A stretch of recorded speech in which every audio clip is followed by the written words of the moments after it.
El que primera vez vino. Amén. ¿Quién más? Primera vez. Bueno, levántese, allá está otro. Vamos a levantarnos y darle la más calurosa bienvenida. ¿Cómo le decimos a los que nos visitan por primera vez? Son bienvenidos en el nombre del Señor. Pueden sentarse.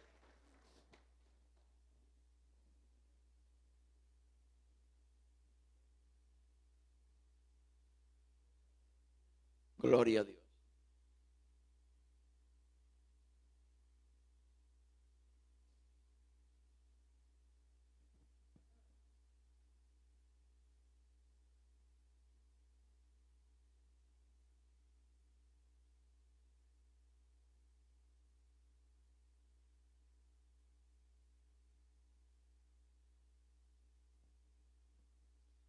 Ok.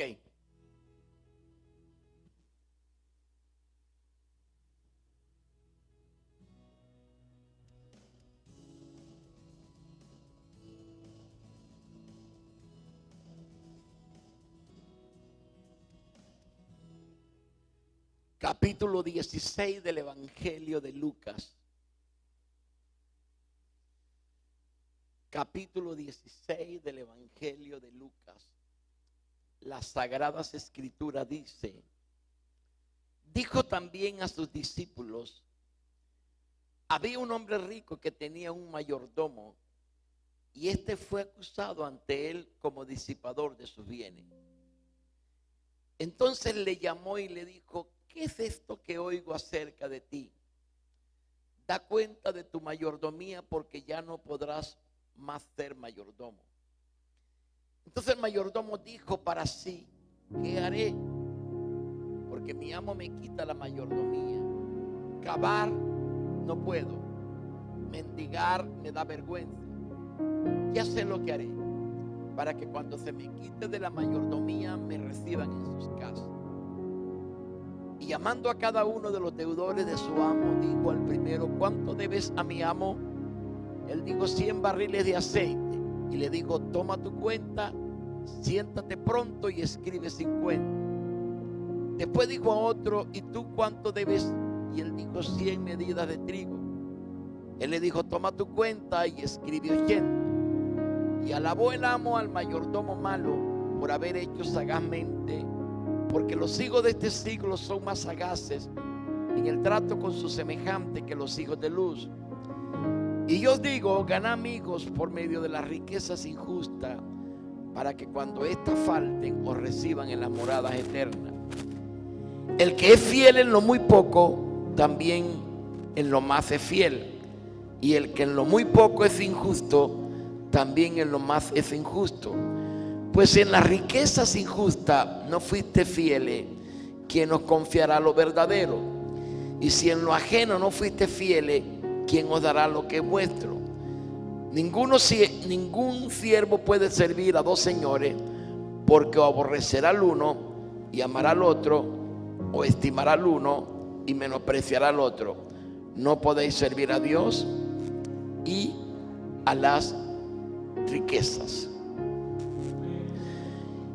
Amados, aquí se presenta el caso de un mayordomo. Esta palabra nos habla a nosotros muy poderosamente. Y lo que más nos habla es el uso que hacemos con las cosas que Dios nos da. Específicamente en el área de las riquezas y otros talentos que Dios nos ha dado. Recuerda siempre una cosa: nada es tuyo. Nada de lo que tienes es tuyo. El apóstol Pablo dice: porque todo es de Cristo. Nada es tuyo. Por eso es muy importante que con lo que Dios te da, David dijo: ¿qué soy yo y qué es mi pueblo para ofrecerte a ti algo grande? Pues de lo recibido de tu mano, de eso te damos.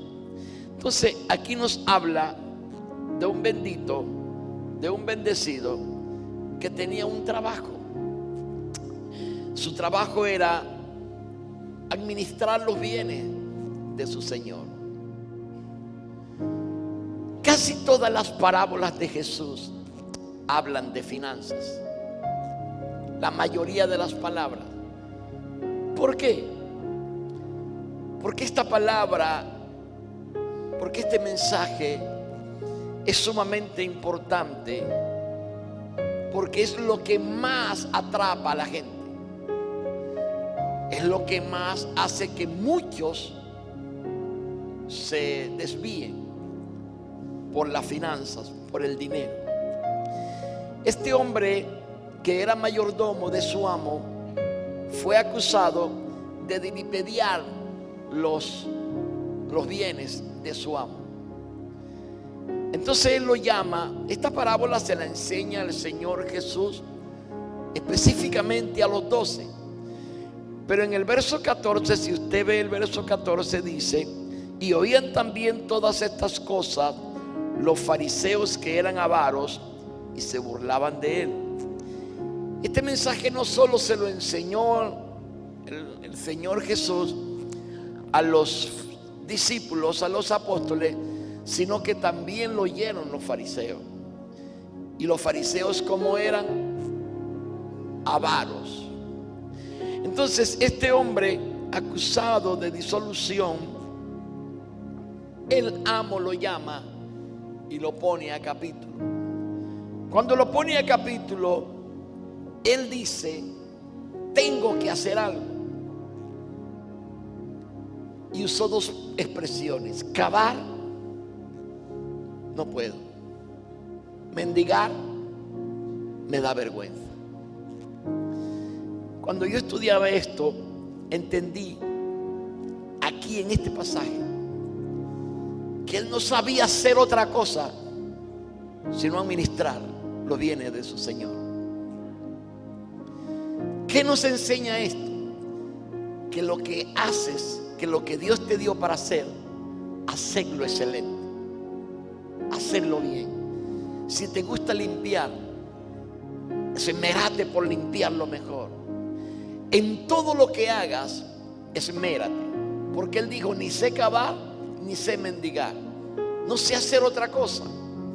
Entonces, lo que Dios te mandó a hacer, en lo que eres bueno, esmérate. Da el 100% de eso. Que de eso que tú haces, la gente te está mirando, la gente te está viendo, la gente está viendo cada cosa de lo que tú haces. Entonces él dijo: ya sé lo que haré, para que cuando se me quite de la mayordomía, me reciban en sus casas.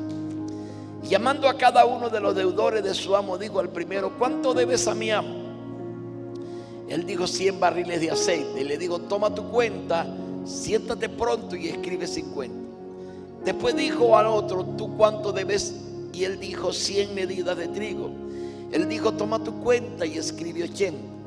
Y alabó el amo al mayordomo malo por haber hecho sagazmente, porque los hijos de este siglo son más sagaces en el trato con su semejante que los hijos de luz. Permíteme hablar un poquito más de este pasaje. Jesús enseña que debemos usar bien los recursos que Él nos dio. ¿Cómo debemos usarlo? El mal uso de los recursos que Dios nos da, Él nos va a pedir cuenta un día. Con tanta sabiduría y previsión como lo hacen las personas mundanas. ¿Qué nos enseña el Señor? Así como los mundanos usan tanta estrategia para usar las cosas que ellos hacen con un fin desviado, Dios nos manda que usemos lo de Él, lo que Él nos da, con fidelidad. Porque Él dice que si usamos bien las cosas que Él nos da, son cosas pasajeras.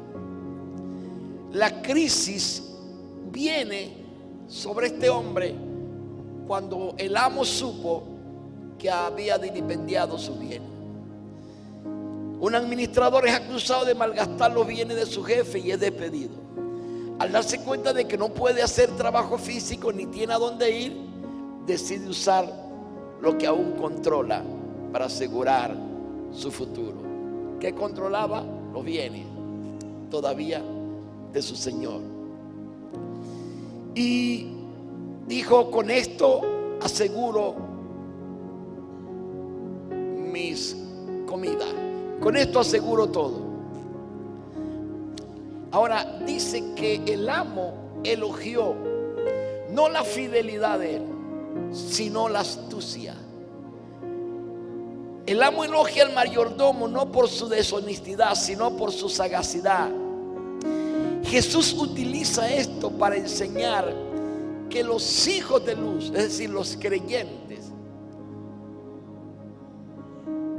son, con respecto a los inconversos, son más sagaces en el trato con su semejante que los hijos de la luz. Ahora, ¿qué buscaba él? ¿Cuál era su objetivo? Bienes temporales, bienes momentáneos. No, yo no puedo quedarme sin empleo porque después me quedo sin la arepa. Eso tenía que ver con lo cotidiano. Entonces, pero la fidelidad, Jesús conecta esto con el manejo del dinero. Si no somos fieles con los bienes materiales, llamados riquezas injustas, Dios no nos confiará las riquezas espirituales que son las verdaderas. Lección principal para hoy: esta enseñanza de Jesús no justifica la trampa ni el robo. El mensaje central es que debes planificar tu eternidad con urgencia. Debes usar tus recursos presentes, tiempo, talentos y dinero, de forma generosa y sabia para impactar a otros, sabiendo que la verdadera riqueza y recompensa vienen de Dios. Hay que darle un buen uso a las finanzas que el Señor nos da. ¿Por qué? Porque por ello vamos a dar cuenta. ¿Por qué dice las riquezas injustas? Porque todo lo que Dios nos da no es de nosotros, es de Él. Todo lo que Dios nos da. ¿Por qué viene el problema en nuestras vidas? Porque cuando Dios nos da algo, no lo miramos a Él, sino miramos las necesidades que nosotros tenemos. Pero hay otras personas que también tienen necesidades y que necesitan de nosotros, y que a veces están muy cerca de nosotros. Pero cada quien que se arregle como pueda. Pero usa tus recursos, usa tu dinero bien. Utilízalo para el bien de los demás y para darle el buen uso. Porque si usas bien tu dinero, Dios te va a confiar la grandeza eterna que tiene que ver con lo eterno, que tiene que ver con lo que no perece. Este hombre, su deseo era mantener la arepa, la comida, lo pasajero, lo efímero. Pero Jesús dice, porque termina diciendo, no podemos servir a dos señores, porque terminarás odiando a uno y amando al otro. Por eso te recomiendo que siempre ames a Jesús por encima de la riqueza, por encima de los bienes. Porque, diga conmigo, porque todos los bienes son pasajeros, pero Él permanece por la eternidad. Entonces tienes que amarlo a Él, y con lo que Dios te da, honrarlo, sin poner tantos prejuicios en tu mente, sin poner tantos pajaritos preñados en tu mente. Con lo que Dios te da, glorifica su reino, extiende su reino. Con todo lo que Dios nos da, yo admiro el ministerio del Pastor Billy Graham, un hombre que ya partió y está en la presencia del Señor. Pero todo lo que Dios le dio hoy se está usando para enriquecer el reino, para llevar el reino a otras naciones. Entonces todo lo que Dios te da siempre debe de ponerlo primero para el reino. Y todo el que da en el reino, todo, diga conmigo, todo lo que se da en el reino vuelve a ti de una manera multiplicada. Si usted cree eso, vamos a traer nuestra ofrenda al Señor hoy, pero con esa convicción, con esa convicción. ¿Por qué? Porque cuando lo hacemos así, Dios dice: este muchachito mío, el dinero no es su problema, pues le voy a dar en abundancia. Cuando él ve que el dinero es tu problema, entonces comienza a escasear.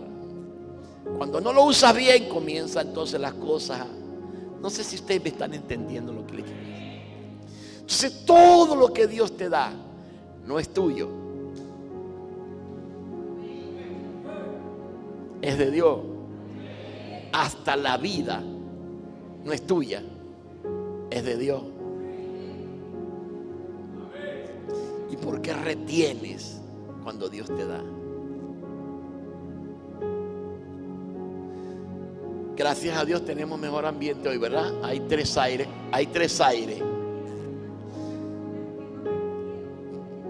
Por persona, te amo, paloma mía. Por personas que no retuvieron lo que tenían que dar, ya compramos. Hay unos 0 kilómetros para allá. Así que el próximo domingo usted va a estar más ministrado. Le aconsejo que traiga chaqueta.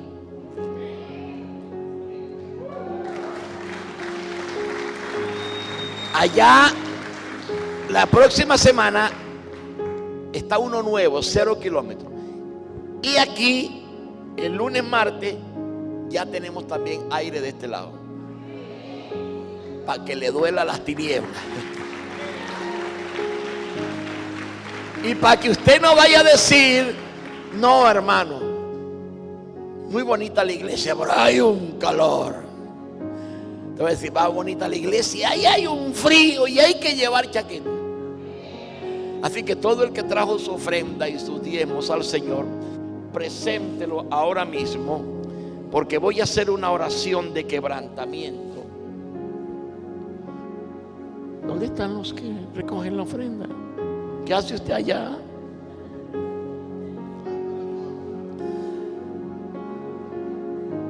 Voy a orar. Póngase por favor sobre sus pies. Padre, yo te doy gracias en el nombre del Señor Jesucristo. Señor Jesús, todo lo que tú nos das no es nuestro, es tuyo. Y de lo que tú nos das, te damos hoy. Hoy presento mis diezmos y mis ofrendas a ti y mi kilo de amor, creyendo, Padre, que lo que se siembra en tu reino viene de una manera multiplicada. Señor, cada semilla que hoy se siembra, llámese para aire, llámese diezmo, llámese primicia, llámese voto, que toda semilla que sembramos hoy se devuelva de una manera multiplicada. Y que tú nos des un corazón generoso para poder dar con libertad. Y que todo lo que estaba retenido en mis finanzas, que todo lo que estaba siendo esquivo, toda deuda que no me querían pagar, todo lo que estaba reteniendo que se mueva la finanza en mi vida, con esta acción mía, en esta hora, se suelta, Padre, en el nombre de Jesús de Nazaret. Lo proclamo y lo declaro, así como Ezequiel profetizó sobre los huesos secos. Huesos secos, oí palabra de Jehová. En el nombre de Jesús, Todo lo que se te adeudara te lo van a pagar. Todo lo que estaba retenido, espíritu de retención, ahora suelta todo aquello que es tuyo, Señor.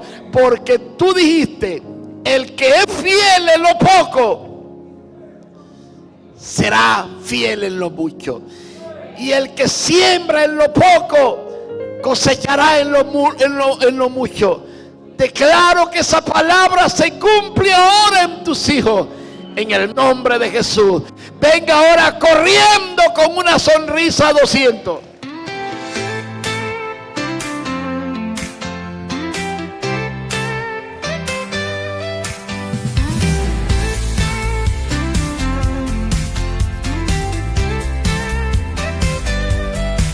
Traigo hoy ante tu altar mi gratitud, con manos llenas de fe y plenitud. No es oro ni plata lo que vengo a dar, oh, es mi vida entera para tu altar. Te entrego lo mejor de mi canción, mi obediencia, mi adoración. Cada paso, cada decisión es mi ofrenda, mi rendición.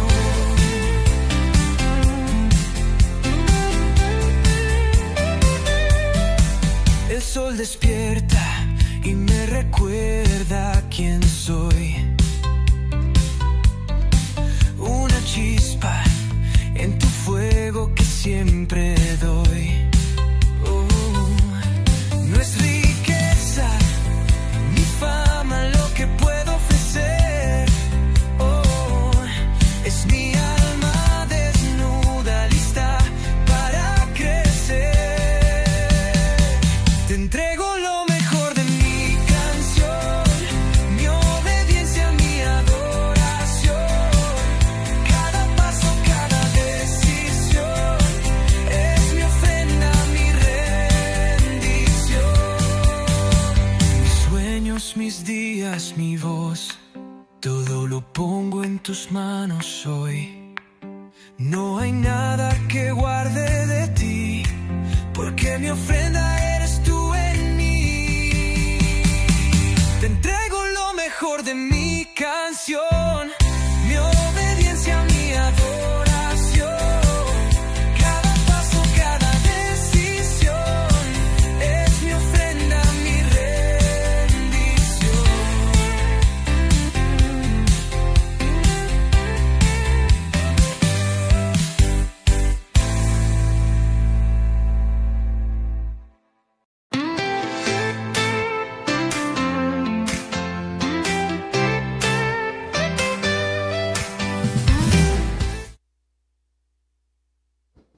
Buenos días, amada iglesia. Bendiciones abundantes para todos. Que la gracia y el favor de Dios siempre esté sobre sus vidas. Hoy vamos a hablar sobre el tema titulado Una promesa de transformación. Diga conmigo, una promesa de transformación. Hoy vamos a hablar sobre el tema titulado Una promesa de transformación. Vamos a estar leyendo en el libro de Oseas. Libro de Oseas, capítulo 1 al 9. Y les voy a pedir que estén de pie mientras hacemos la lectura de esta palabra. Colóquese de pie por un momento toda la iglesia. Vamos a leer esta escritura de Oseas, capítulo 14, 1. ¿Sabe que Israel estuvo de pie todo un día y los sacerdotes leyendo las escrituras? Imagínese usted, en este caso la Torá, pues, la ley. Nosotros solamente vamos a estar de pie por un momento más. Dice Oseas 14:1, y si allí está proyectado el texto, lo puedes seguir allí. Vuelve, oh Jehová, vuelve, oh Israel, a Jehová, tu Dios, porque por tu pecado has caído. Vuelve, oh Israel, a Jehová tu Dios, porque por tu pecado has caído. Llevad con vosotros palabras de súplica y volved a Jehová y decidle, quita toda iniquidad y acepta el bien, y te ofreceremos la ofrenda de nuestros labios. No nos librará el asirio, no montaremos en caballos, ni nunca más diremos a la obra de nuestras manos, dioses nuestros, porque en ti el huérfano alcanzará misericordia. Versículo 4. Yo sanaré su rebelión, los amaré de pura gracia, porque mi ira se apartó de ellos. Yo seré a Israel como rocío, él florecerá como lirio, y extenderá sus raíces como el Líbano. Se extenderán sus ramas y será su gloria como la del olivo, y perfumará como el Líbano. Volverán y se sentarán bajo su sombra. Serán vivificados como trigo y florecerán como la vid. Su olor será como de vino del Líbano. Efraín dirá, ¿qué más tendré ya con los ídolos? Yo lo oiré y miraré. Yo seré a él como la haya verde. De mí será hallado tu fruto. Ahora preste oído a este versículo, versículo 9. ¿Quién es sabio para que entienda esto y prudente para que lo sepa? Porque los caminos de Jehová son rectos y los justos andarán por ellos, mas los rebeldes caerán en ellos. Incline su rostro, vamos a orar. Padre, en el nombre de Jesús, en este momento, oh Dios, venimos delante de ti, Señor, para pedirte que tú ministres a nuestros corazones a través de tu palabra, en el nombre de nuestro Señor Jesucristo.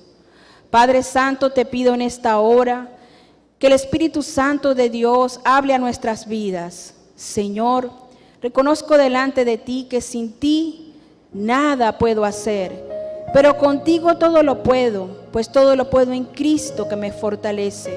Seas tú, Señor, hablando a tu pueblo en esta hora. Úsame como un instrumento, Señor, como un canal de bendición.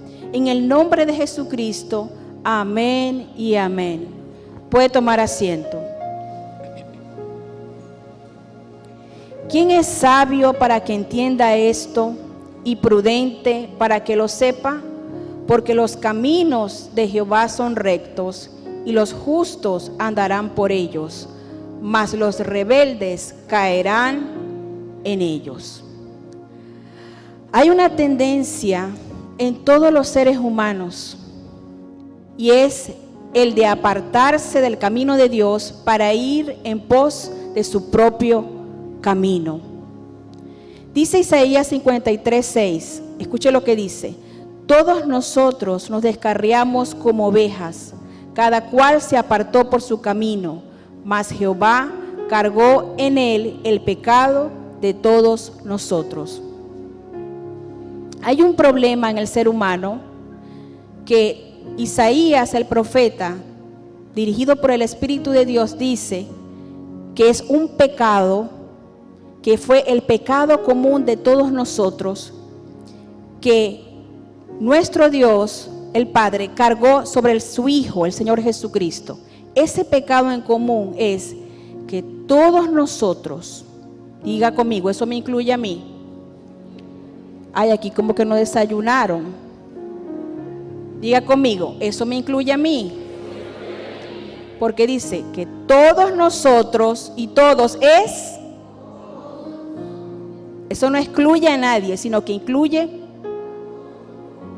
a todo el mundo. Dice que todos nosotros nos apartamos, ¿verdad? Y nos descarriamos como ovejas y cada cual se apartó por su propio camino. Entonces, quizás aquí en la iglesia no tengamos personas que hayan sido blasfemos o de repente hayan sido homicidas o adúlteros, ¿ok? O de repente no hayan cometido unos pecados terribles, ¿ok? ¿Como cuál? Por ejemplo, dígame otro tipo de pecado. así que uno considere como un pecado terrible. A ver, ladrón, hechicero, brujo. Pero todos nosotros tenemos un pecado en común, que fue que cada uno de nosotros se descarrió como las ovejas y cada cual se apartó por su propio camino. Ahora, esta tendencia común del ser humano de apartarse del camino de Dios para ir en pos de su propio camino, todavía persiste aún dentro del pueblo del Señor. ¿Sabe por qué? Porque cuando yo me voy por mi propio camino, ¿qué habla de eso? Eso habla de independencia. Diga conmigo, independencia. Habla de que yo entonces estoy haciendo mi propia voluntad, estoy siguiendo la voluntad de mi carne y de mis pensamientos. Entonces todavía existe esa tendencia dentro del pueblo de Dios, cosa que el Señor no quiere que ocurra. Y eso fue lo que ocurrió en Israel. Pero el Señor trae la confrontación a su pueblo porque ante nosotros mismos, cuando yo me miro a mí misma, yo me veo bien. Cuando usted se mira a sí mismo, quizás usted también se ve bien. Y eso es lo que dice la Escritura en Proverbios 16:2, que dice: todos los caminos del hombre son limpios en su propia opinión, pero Jehová pesa los espíritus. Dice la Escritura, y Dios no puede mentir. Recuerde que la Escritura dice que Dios no puede mentir. Sea todo hombre mentiroso y Dios veraz, dice la Escritura. Todos los caminos del hombre son limpios en su propia opinión. O sea que usted, cuando se mira, cuando otras personas se miran, cuando yo me miro, aparentemente estamos limpios. Nuestros caminos están bien delante de Dios. Pero ¿qué dice la Escritura? Mas Jehová pesa los espíritus. ¿Usted se acuerda aquel rey? ¿Cuántos han leído el libro de Daniel? Levanten la mano. Vamos a ver si lo leyeron. ¿Cómo se llamaba aquel rey que fue pesado y fue hallado con falla? Y bueno, a ver, ¿cómo se llamaba ese rey? ¿Ah? Por aquí dicen que fue Belsasar. ¿Cuántos dicen que sí fue Belsasar? Ajá. ¿Y qué le dijo Dios a Belsasar? Pesado ha sido en balanza y ha sido hallado falto. Dios es el que pesa los espíritus, el que prueba los espíritus. Y quizás usted dice, bueno, pero vamos a usar mi caso para que nadie se sienta aludido, ¿verdad? Me voy a tomar yo misma como ejemplo. De repente yo misma digo, bueno, yo soy sierva del Señor, soy pastora, estoy sirviendo aquí en la iglesia y quizás estoy haciendo bien mi trabajo aquí. De repente aquí mi trabajo sea recto, como una línea, ese camino es recto. Acuérdense que dice allí, los caminos, está en plural, del hombre. Abarca diferentes áreas de nuestras vidas, diferentes ámbitos, campos donde nosotros nos movemos o nos conducimos en la vida. Pero quizás en mi hogar, en mi casa, hay unos días que yo trato muy bien a mi esposo y esos días estoy recta, pero a veces hay unos días como que me pongo así un poquito, entonces ya, un poquito bendita, estoy agarrando una curva. Quiere decir que ese camino yo lo tengo que mejorar. Quiere decir que ese camino no es recto delante del Señor. ¿Cuántos los están viendo? Entonces, dice aquí la Escritura, en Proverbios 18:1, su deseo busca el que se desvía y se entremete en todo negocio. Mire este versículo, Proverbios 18:1. Su deseo busca el que se desvía y se entremete en todo negocio. Resulta ser que la persona que se está desviando del camino es porque está buscando su propio deseo. Está buscando complacerse a sí misma. Se está poniendo en primer lugar. ¿Cuántos lo ven? Y esto fue lo que ocurrió con Israel. Por eso es que Oseas, el profeta, dice en el versículo 1, Oseas 14, vuelve, oh Israel, a Jehová tu Dios, porque por tu pecado has caído.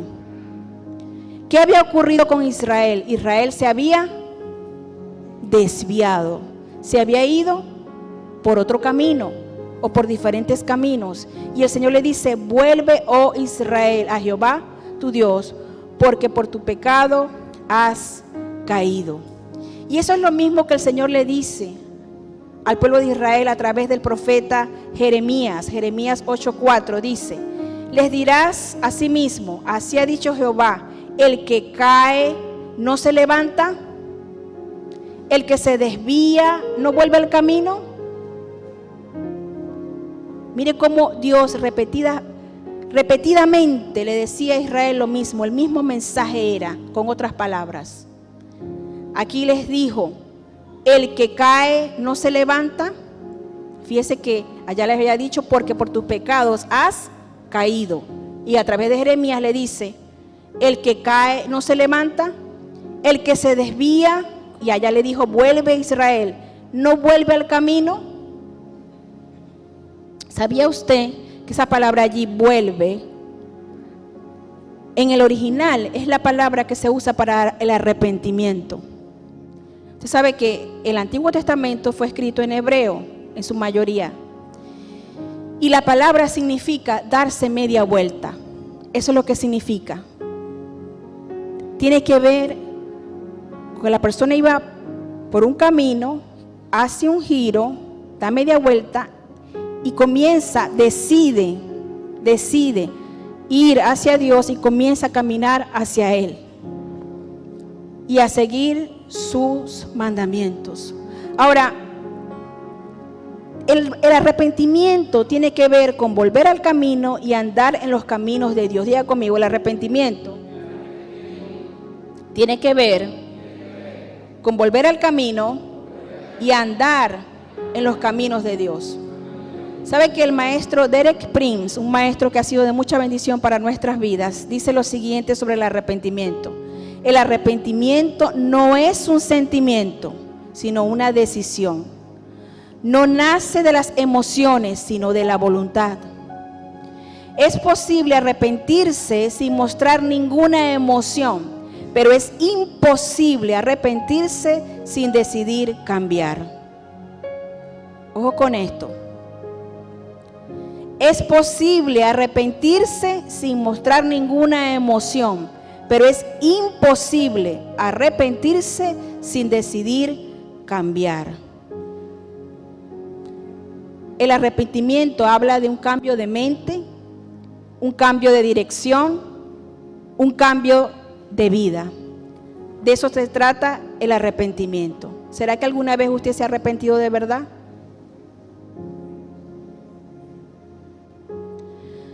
¿Será que otros al mirar su vida pueden decir: esta persona de verdad que se arrepintió? No solamente se metió evangélico, como dice la gente, sino que de verdad ha cambiado su vida. Eso habla de arrepentimiento.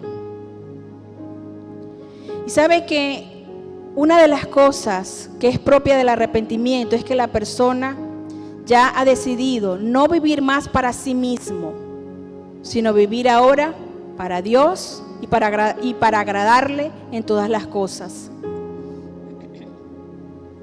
Y quizás usted dirá: bueno, ese era el caso de Israel, que se tenía que volver, pero nosotros estamos aquí en la iglesia, somos hijos de Dios, somos parte del pueblo de Dios. Israel era parte del pueblo de Dios. Israel ofrecía sacrificios delante de Dios. Israel tenía una vida de ritualismo delante de Él. Ellos iban al templo también. ¿Y por qué entonces Dios les habla de esa manera? Porque se trata del corazón. Diga conmigo: se trata del corazón. Sabe que el Señor hablaba a su pueblo y decía: este pueblo, se lamentaba el Señor con relación a su pueblo: este pueblo de labios me honra, pero su corazón está lejos de mí. Nuestro corazón tiene que estar cerca del Señor cada día más. Por eso el salmista decía: sean gratos delante de ti, oh Dios, la meditación, mi meditación, lo que pienso en mi interior y los dichos de mi boca también. Para nosotros hoy en día, ¿por qué el Señor nos trae esta palabra, amados? Una de las cosas en las cuales la iglesia del Señor ha estado pecando en contra de Él, no solamente está siguiendo su propio camino, no solamente está tomando sus propias decisiones, no solamente está de alguna manera viviendo una vida egocéntrica, sino que también la iglesia del Señor ha incurrido en un doble ánimo. Diga conmigo, doble ánimo. ¿Qué será un doble ánimo?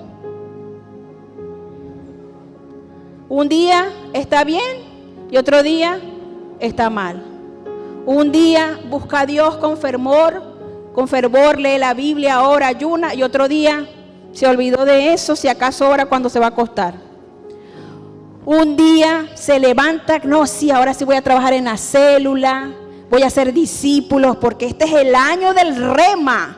Y de hacer discípulos a todas las naciones, y vamos a llamamos a todas las discípulas y nos reunimos, y al otro día ya no nos reunimos más. Un día dice, no, ahora sí voy a diezmar, voy a obedecer la palabra de Dios para resguardar mis finanzas, voy a comenzar a diezmar, voy a diezmar como es, diezma unos meses y después ya no diezma más. Eso se habla de, eso es que un doble ánimo. Y el doble ánimo es un pecado delante del Señor, amados. Ya conmigo, es un pecado. Es una inestabilidad. Una persona de doble ánimo no es una persona fiel. No es una persona fidedigna, confiable. Y Dios no quiere eso para nuestras vidas, amados. Mire lo que dice Santiago 4, 8, 10. Santiago 4, 8, 10. Dice la Escritura, acercaos a Dios y Él se acercará a vosotros. Pecadores, limpiad las manos, y vosotros los de doble, dígalo fuerte, y vosotros los de doble ánimo, purificad vuestros corazones, afligíos, lamentad y llorad, vuestra risa se convierta en lloro y vuestro gozo en tristeza. Humillaos delante del Señor y Él os exaltará. Mire lo que dice, pecadores, limpiad las manos, y vosotros los de doble ánimo, purificad vuestros corazones. Ahora pregunto, si el doble ánimo no nos lleva a pecar en contra de Dios y a apartarnos de Él, ¿por qué dice la Escritura, purificad vuestros corazones? Quiere decir que hay pecado allí, hay pecado en el corazón. Y sabe que este era el problema de Israel. Allí en Hebreos capítulo 3, versos 8 y 10, usted lo puede leer en su casa. Voy a leer solamente la última parte. Hebreos 3, 8 y 10 dice, y dije, siempre andan vagando en su corazón. Siempre andan vagando en su corazón y no han conocido mis caminos. El Señor no quiere que nosotros sigamos vagando en el corazón como Israel, sino que nosotros conozcamos los caminos del Señor en cada camino que nosotros tomemos en la vida. Amén. Estamos hablando del camino de las áreas de nuestras vidas, la forma de conducirnos en la vida. Ahora, el arrepentimiento no es algo que termina una vez que venimos a Jesús. Mire, la iglesia tiene una concepción errada de que el arrepentimiento es para los que están afuera, o sea, los inconversos, los incrédulos. No, el arrepentimiento, diga conmigo, el arrepentimiento es algo que crece conforme nos acercamos más a Jesús. Diga conmigo, Padre, en el nombre de Jesucristo, te pedimos, oh Dios, que venga sobre nosotros espíritu de arrepentimiento y de oración. Habla nuestras vidas, oh Dios. Danos sabiduría y entendimiento para comprender la verdad de tu palabra, en el nombre de Jesucristo. Entonces, el arrepentimiento no es algo que terminó una vez que usted vino a Cristo. No, eso tiene que ir en incremento. Conforme usted más se acerca a Cristo, usted más debe practicar esto en su vida. Cada día usted debe arrepentirse delante del Señor. Cada día usted necesita volverse más y más al Señor. Mire lo que dice Apocalipsis 3:19 hablando de la iglesia de la Odisea. Este es el mensaje del Señor a la iglesia de la Odisea. Yo reprendo y castigo a todos los que amo. Sé pues celoso y arrepiéntete. Ahora, ¿sabía usted que usted no puede tener un verdadero arrepentimiento, un arrepentimiento genuino, si el Señor no le toca, si el Señor no lo provoca en su vida, si el Señor no lo inicia? Y se lo voy a comprobar por las Escrituras. Busque allí el libro de Lamentaciones. Lamentaciones 5:21. Lamentaciones 5:21. Dice así la palabra del Señor: vuélvenos, oh Jehová, a ti y nos volveremos. Renueva nuestros días como al principio. ¿Lo está viendo? Dice: vuélvenos, oh Jehová, a ti y nos volveremos. Renueva nuestros días como al principio. ¿Usted se acuerda cómo era la iglesia primitiva? ¿Cuántos han leído el libro de los Hechos? Déjeme ver su mano, haga así. Ajá, sí, hay varias personas que lo han leído, pero otros no lo han leído. Miren, en el libro de los Hechos de los Apóstoles, la iglesia del Señor Jesucristo se movía con gran poder, había unidad, había amor, había gracia. Era una iglesia creciente porque muchas almas venían a Cristo. Se veían milagros, prodigios, señales. Esta debe ser nuestra oración,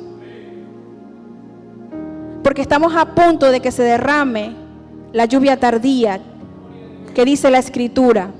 ¿Qué debemos orar nosotros? ¿Cuál debe ser nuestra oración? Vuélvenos, oh Dios, a ti y nos volveremos. Vuélvenos, oh Dios, a ti y nos volveremos. Vuélvenos, oh Jehová, a ti y nos volveremos. Renueva nuestros días como al principio. Como al principio, como fue la iglesia primitiva. ¿Usted cree que el Señor Jesucristo va a venir a buscar una iglesia que sea diferente a lo que fue la iglesia primitiva? No. O igual o mejor. Una iglesia gloriosa. Una iglesia gloriosa. Eso es lo que viene a buscar el Señor.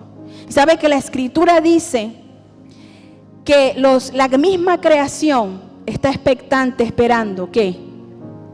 La liberación gloriosa, la manifestación de la liberación gloriosa de los hijos de Dios? Entonces usted necesita caminar en esto. Usted necesita caminar en esto. ¿En qué? En arrepentimiento, en búsqueda y en gloria. Amén. ¿Cuántos lo dicen? ¿Cuántos dicen amén? Ahora, recuerde que el arrepentimiento es algo que Dios empieza a hacer en nosotros y que no comienza en nosotros mismos. Por eso cuando Él llama, nosotros tenemos que responder. Y aquí hay otro versículo, Romanos 2:4. Escuche lo que dice: o menosprecia las riquezas de su benignidad, paciencia y longanimidad, ignorando que su benignidad te guía al arrepentimiento. ¿Quién lo guía al arrepentimiento? Usted. Dios mismo. ¿A través de qué? Romanos 2:4. A través de su benignidad, paciencia y longanimidad. Él mismo lo está guiando a usted al arrepentimiento. Él mismo lo está guiando a cambiar. Él mismo lo está guiando a tomar una decisión firme. Él mismo está trabajando en nosotros. Y cuando ese proceso, usted ve que ya está tomando lugar en su vida por nuestro Señor, ¿qué debe hacer usted? Lo que dice Joel capítulo 2, 12 y 13. Joel 2, 12 y 13. Por eso pues ahora, ¿cuándo? Mañana. Dentro de un mes. Dentro de 6 meses. Ahora, dice el Señor. Ahora, recuerde que lo único que nosotros tenemos es el presente seguro. Ahora, convertíos a mí, dice el Señor, con todo vuestro corazón, con ayuno, lloro y lamento. Rasgad vuestro corazón y no vuestros vestidos, Convertíos a Jehová vuestro Dios, porque misericordioso es y clemente, tardo para la ira y grande en misericordia, y que se duele del castigo. ¿Y sabe cómo lo dice la versión amplificada en inglés? Por lo tanto, también ahora dice el Señor, vuélvanse y manténganse viniendo a mí. Vuélvanse y manténganse viniendo a mí con todo su corazón, con ayuno, con lloro y con lamento, hasta que todo obstáculo sea removido y la comunión rota sea restaurada. Una de las cosas que Dios propicia en nuestras vidas cuando Él nos está llevando a ese arrepentimiento verdadero y profundo, a ese cambio de vida radical, es que nosotros entremos también en ayuno. Y la práctica del ayuno hoy en día se ha puesto a un lado en la iglesia. Estoy hablando a nivel mundial, porque no solamente eso ocurre aquí. Muchas iglesias han puesto a un lado la práctica del ayuno. Pero si el Señor Jesucristo ayunó, si Pablo ayunó, si los apóstoles de la iglesia primitiva ayunaron, ¿quiénes somos nosotros para no ayunar? Si estamos en el mismo camino del Señor. Amén. Entonces, miren lo que dice Filipenses 3, 18 y 19. ¿Qué ocurre? Que hay personas, como dice la Escritura, cuyo Dios es el vientre. Porque por ahí andan muchos, de los cuales os dije muchas veces, y aún ahora lo digo llorando, que son enemigos de la cruz de Cristo. Cuando yo leí esto, enemigos de la cruz de Cristo, Dios mío, ¿qué cantábamos ahora? Cuando los santos marchen a su corona, cruz, quiero ir con ellos a mi Jesús. Cuando los santos marchen ya con su corona en vez de cruz. Por aquí dice que ellos son enemigos de la cruz. Ahora mire la descripción de estos enemigos de la cruz. El fin de los cuales será perdición, cuyo Dios es el vientre y cuya gloria es su vergüenza, que solo piensan en lo terrenal. ¿Cómo son los enemigos de la cruz? Su vientre es su Dios. Dios dice ayuna, pero el vientre dice no puedo ayunar. Dios dice piensa en lo eterno, pero la mente que domina a este tipo de personas, ¿qué hace? Solamente piensa en lo terrenal. Y recuerde el consejo que nos dio nuestro amado maestro Derek Prince. Él dijo, cada vez que nosotros perdemos de vista la eternidad y solamente estamos enfocados y enredados aquí en los afanes de esta vida, en lo pasajero, ya estamos viviendo en la carne. Ya no nos estamos moviendo en el espíritu. Entonces, Dios te va a llamar a tiempos de ayuno, amada iglesia. Y cuando Él lo haga, obedece al Señor. Porque cuando tú ayunas delante de Él y guardas este mandamiento, de alguna forma tú también allí estás llevando la cruz.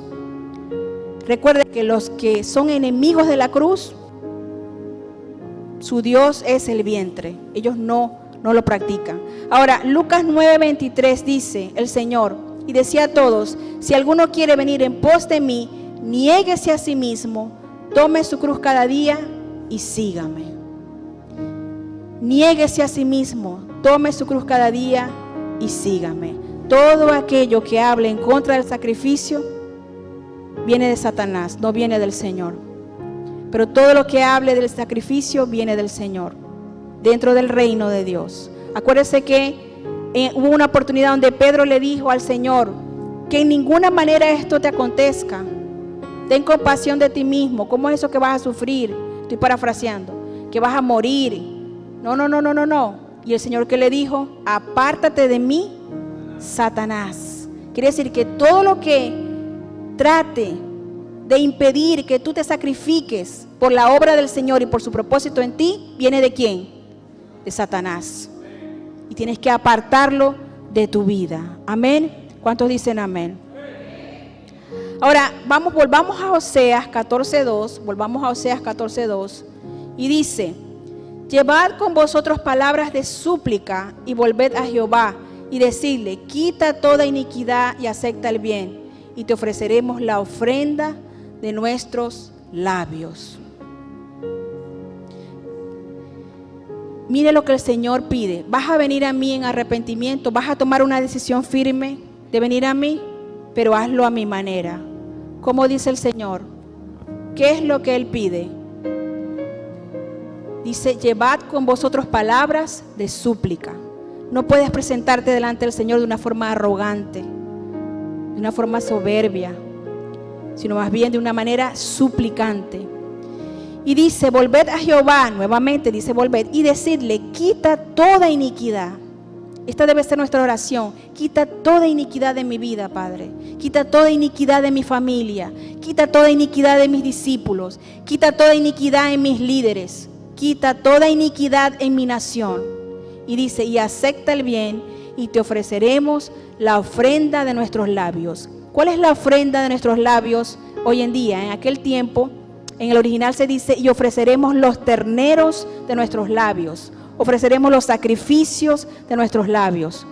¿Cuál es hoy en día esta ofrenda de nuestros labios? Si usted está mirando el contexto, tiene que ver con confesión. Confesión de pecados. Y hoy en día ya el pueblo del Señor no practica esto de la confesión de pecados. Y esto es algo que nosotros necesitamos practicar. Es más, hay algunas personas que dicen, Señor, si es que yo en algún momento he pecado, o si hemos pecado por allá, quizás tal vez por allá, algún día que pecamos, perdónanos. Y no es así, amados. Todos nosotros hemos pecado delante del Señor y aún lo seguimos haciendo. ¿Sabe qué es pecar? Pecar es infringir la ley. Pecar es errar el blanco. Todos nosotros de alguna manera hemos pecado delante del Señor. Y cuando usted busca allí en 1 de Juan, capítulo 1 y 2, la escritura ¿qué dice? La escritura dice que si alguno dice que no tiene pecado, es mentiroso. Pero también nos da una solución el Señor, que es la confesión para limpieza de pecados. ¿Qué dice la escritura? Que si confesamos nuestros pecados, Él es fiel y justo para perdonarnos y limpiarnos de toda maldad. ¿Y cuándo usted va a confesar su pecado? Siempre uso esta ilustración. Si a usted le cae una partícula de polvo de algo en el ojo, ¿cuándo se lo quita a usted? ¿Dentro de una semana? ¿Dentro de un mes? ¿Dentro de un año? De una vez. Y el pecado es como esa partícula de polvo que no le va a dejar ver bien, ¿oyó? Va a obstruir su visión espiritual. ¿Cuándo usted tiene que hacer la confesión de pecado? Diga conmigo, inmediatamente. Amén.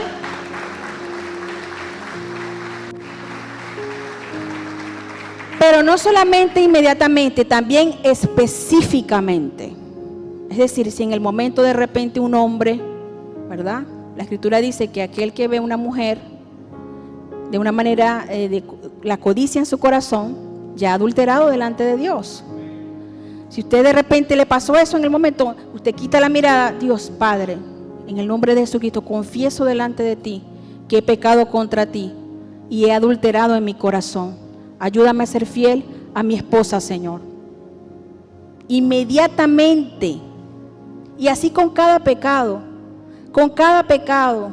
en nuestras vidas, con la mentira, con el chisme, con lo que sea. Con cada pecado debemos confesarlo y pedirle al Señor que nos apartemos de él. Acuérdense que la escritura dice que el que confiesa sus pecados y se aparta, alcanzará misericordia. Pero otra cosa que la escritura también habla, porque cuando hablamos de la cruz son dos, a ver, ayúdenme, dos maderos. Confesamos delante de Dios, pero también lo hacemos con los hombres. ¿Y cómo así? La escritura dice en Santiago, confesaos vuestras ofensas unos a otros para que seáis sanados. Si usted ha pecado en contra de su prójimo, no solamente confiéseselo al Señor, sino también hable con su prójimo y confiese su pecado. Amén. Ahora dice Oseas 14:3, no nos librará el asirio, no montaremos en caballos, nunca más diremos a la obra de nuestras manos, dioses somos, porque en ti el huérfano alcanzará misericordia. ¿Qué habla esto? Que después que Israel se vuelve a Dios, confiesa su pecado, toma una decisión firme de seguirle, ellos mismos también van a reconocer que ellos no dependen de nadie más sino de Dios. La protección de ellos venía de Jehová de los ejércitos, no de los asirios. Porque ellos tenían un problema, y era que cuando había situaciones en Israel de guerra y se veían amenazados por los enemigos, ¿qué hacían ellos? Ellos corrían al asirio por ayuda. Pero en ese momento, cuando ellos se vuelven al Señor, ellos van a decir, ya nuestra ayuda no es del asirio, y nunca ha sido del asirio, sino que nosotros estábamos errados. Nuestra ayuda viene de Dios. Acuérdense que la Escritura dice que nosotros tenemos que poner nuestra confianza en el Señor. Y dice, maldito el hombre que confía en el hombre y pone carne por su brazo. Y dice, y nunca más diremos a la obra de nuestras manos, dioses nuestros. Quiere decir que ellos no iban a seguir en la idolatría.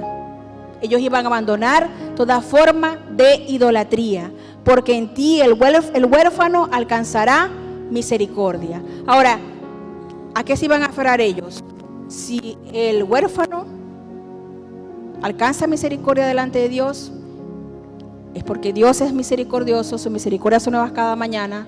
Entonces yo confío en sus misericordias y creo que Él está conmigo y que su misericordia no me dejará. Amén. Ahora, Oseas 14:4 dice, yo sanaré su rebelión, los amaré de pura gracia, porque mi ira se apartó de ellos. Aquí comienza la promesa, diga conmigo, aquí comienza la promesa de transformación.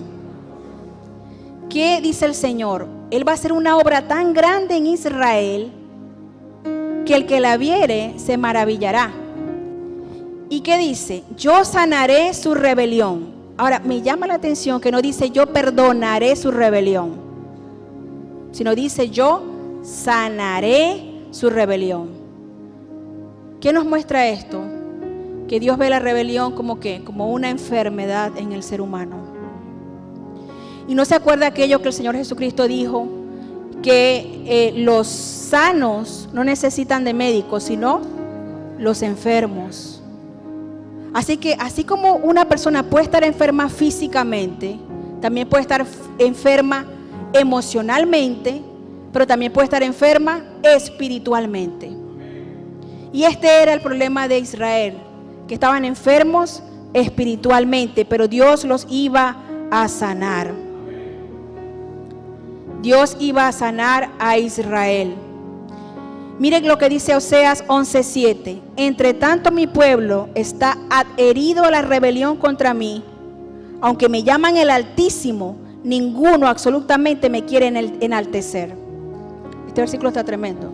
Porque ellos llamaban al Señor el Altísimo, pero no lo enaltecían con su vida ni con su corazón. Y por eso había rebelión. Pero Dios prometió que Él sanaría su rebelión si ellos se volvían a Él. Amén. Ahora, luego sigue la promesa y continúa allí en el versículo 5. Dice, yo seré Israel como rocío y él florecerá como lirio y extenderá sus raíces como el Líbano. Y cuando de repente usted dirá, ¿y qué significará todo eso, pastora? Ellos lo entendían. Para ellos esto era algo con lo cual ellos estaban de alguna manera familiarizados. Todos estos términos que Dios les habla a ellos lo entendían claramente. Ellos sabían que era el lirio, ellos sabían a qué se refería él cuando decía el Líbano, ellos sabían a qué se refería cuando hablaba del olivo, cuando hablaba del trigo, de la vid. Todo esto ellos lo conocían. Y el Señor les dijo, yo seré Israel como rocío. Él florecerá como lirio y extenderá sus raíces como el Líbano. Sabe que el rocío de Dios puede hacer tanto. Y en Israel hay temporadas de sequía extrema y también de lluvia. Y en esa sequía extrema, que eso es la temporada seca y cálida, que va desde abril hasta septiembre, que no cae lluvia allí en lo absoluto, en esa época de sequía severa, la vegetación dependía y depende totalmente del rocío nocturno para no marchitarse.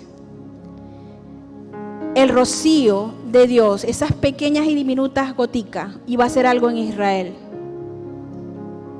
Iba a hacer que Israel comenzara a florecer como el lirio. El lirio es un arbusto que se conoce por la belleza de sus flores.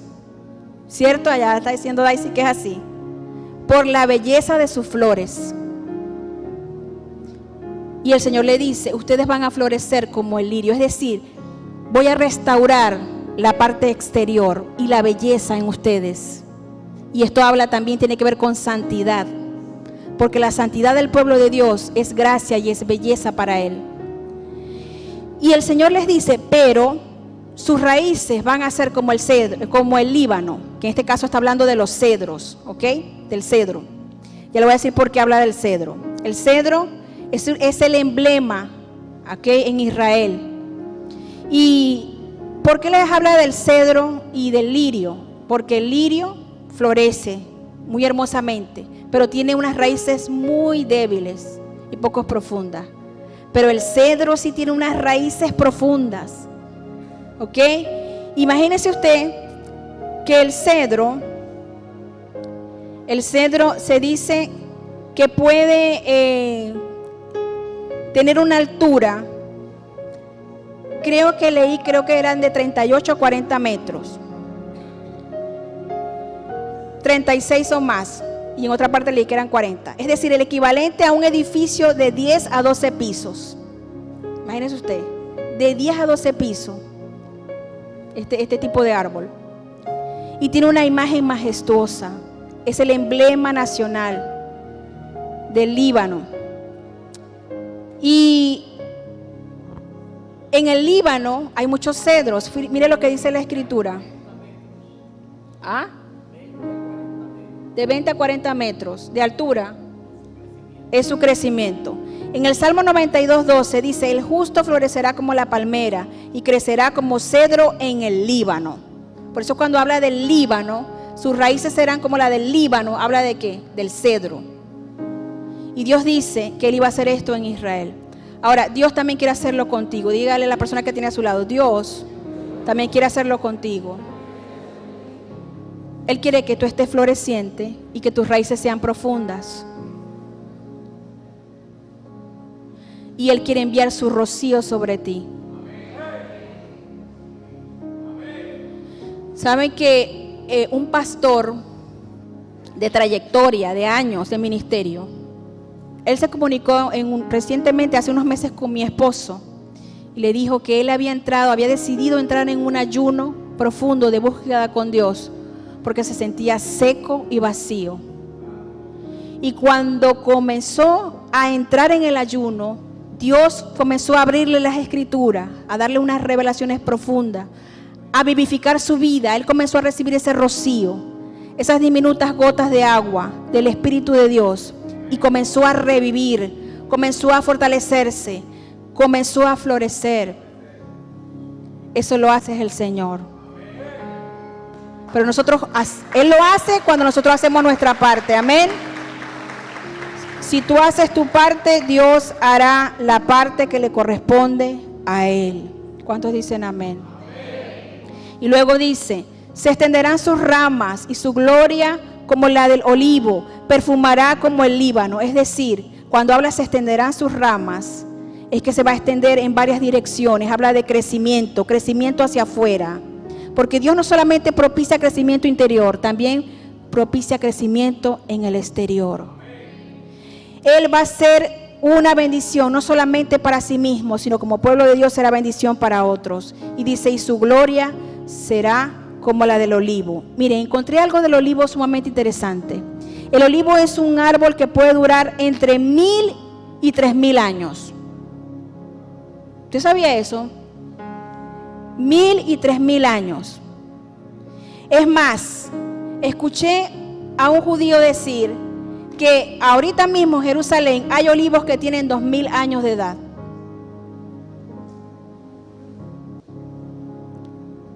¿Y de qué habla esto? Cuando dice que su gloria será como el olivo, significa que su gloria va a perdurar. Durará, no desaparecerá. Amado, ¿tú no quieres esto para tu vida? Eso es lo que el Señor también desea. Y dice, y perfumará como el Líbano. Los bosques del Líbano eran famosos por el aroma de sus árboles. Se va a restaurar ese perfume en tu vida. ¿Sabes que las personas pueden percibir el perfume, el aroma que tú llevas? Eso se puede percibir. Si es un aroma de vida o es un aroma de muerte. Pero el Señor va a restaurar eso también si te vuelves a Él. Y luego dice la Escritura allí, y volverán y se sentarán bajo su sombra. ¿Cuál sombra? La sombra del Altísimo. Salmo 91. Cantares 2:3 también dice, como el manzano entre los árboles silvestres, así es mi amado entre los jóvenes. Bajo la sombra del deseado me senté y su fruto me fue dulce a mi paladar. Cuando tú te sientas bajo la sombra del deseado, no solamente tienes protección y refugio, sino que su fruto va a ser dulce a tu paladar. Él te va a alimentar y vas a encontrar delicias en su palabra. Y dice, y florecerán como la vid, su olor será como el vino del Líbano. Y de mí, ¿qué más dice allí? Florecerá, su olor será como el vino del Líbano. ¿Cuántos están siguiendo la Escritura? Pero parece que no. Su olor será como vino del Líbano y florecerán como la vid. Y dice, serán vivificados como trigo. Dios va a vivificar y también, ¿qué va a hacer? Israel va a florecer como la vid y va a tener también un olor que perdura y que es agradable como el olor del vino del Líbano. Ahora mire lo que dice el verso 8. Efraín dirá, ¿qué más tendré ya con los ídolos? Yo lo iré y miraré, yo seré a él como la haya verde y de mí será hallado su fruto. Diga conmigo, y de mí será hallado su fruto. Hay personas que quieren dar fruto por sí mismos. Hay creyentes que quieren fructificar con sus propios esfuerzos. Pero ¿qué dijo el Señor? Y de mí será hallado su fruto. Si estás llevando una vida estéril en tu hogar, ¿dónde puedes hallar el fruto del Señor para tu hogar? Pregunto. ¿Dónde? En Él, bajo la sombra del Altísimo. Si hay problemas en tu matrimonio y tu matrimonio no está siendo fructífero, ¿dónde puedes hallar el fruto? En Él.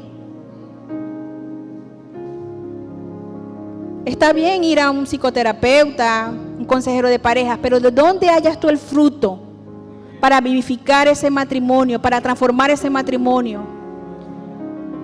Para que haya en ese matrimonio amor, gozo, paz, paciencia, benignidad, bondad, fe, templanza, mansedumbre, lo que hablaba ahora Raquel, en el Señor.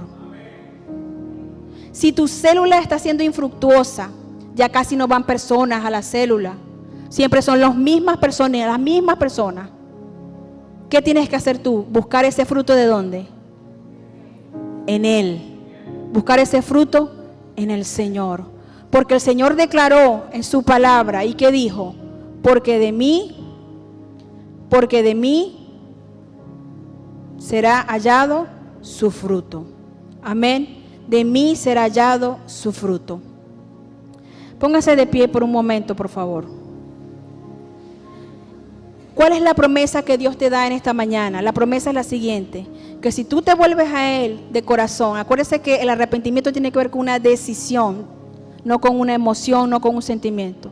Que si tú te vuelves a Él de corazón, comienzas a tomarlo en cuenta en todos tus caminos, si colocas a un lado la independencia y comienzas a depender más del Señor, confiesas tus pecados delante de Él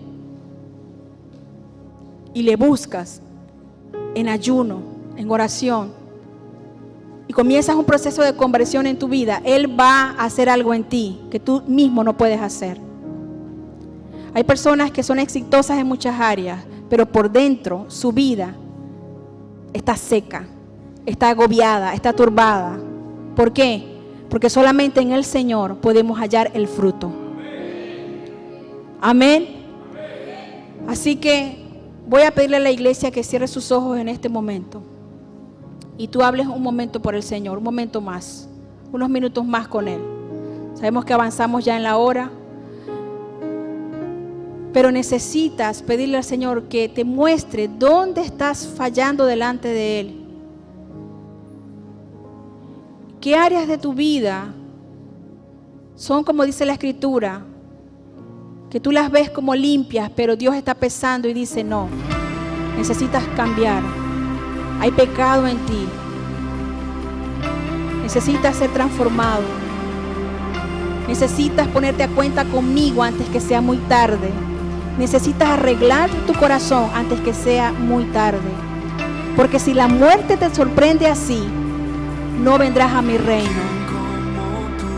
Necesitas en este momento hablar con el Señor. Si tu vida ha girado en pos de lo terrenal, de lo efímero, de lo pasajero, necesitas hablar con el Señor. Si tu vida de alguna manera ha sido infructuosa espiritualmente, necesitas hablar con el Señor. Habla con el Señor en esta hora. Padre, en el nombre de Jesús. Oh Dios, Señor, he hablado tu palabra, Señor, y tu palabra es verdad. Padre, en el nombre del Señor Jesucristo, te pido, oh Dios, que el Espíritu Santo de Dios nos redarguya de pecado, de justicia y de juicio, Padre, y nos ayude a volvernos a ti con todo nuestro corazón, Señor, y no fingidamente. Nos ayude a tomar decisiones firmes, Padre, para seguirte, para ir en pos de ti, porque tu deseo ciertamente es que fructifiquemos en todas las áreas de nuestra vida, pero principalmente en nuestro hombre interior, Señor. Que nuestro hombre interior esté sano, que nuestras emociones estén sanas, que nuestra mente esté sana, que no esté turbada, agobiada. Señor, solamente tú puedes hacerlo, Padre. En el nombre de Jesucristo. Oh Dios, ministra a las mentes y a los corazones, Señor.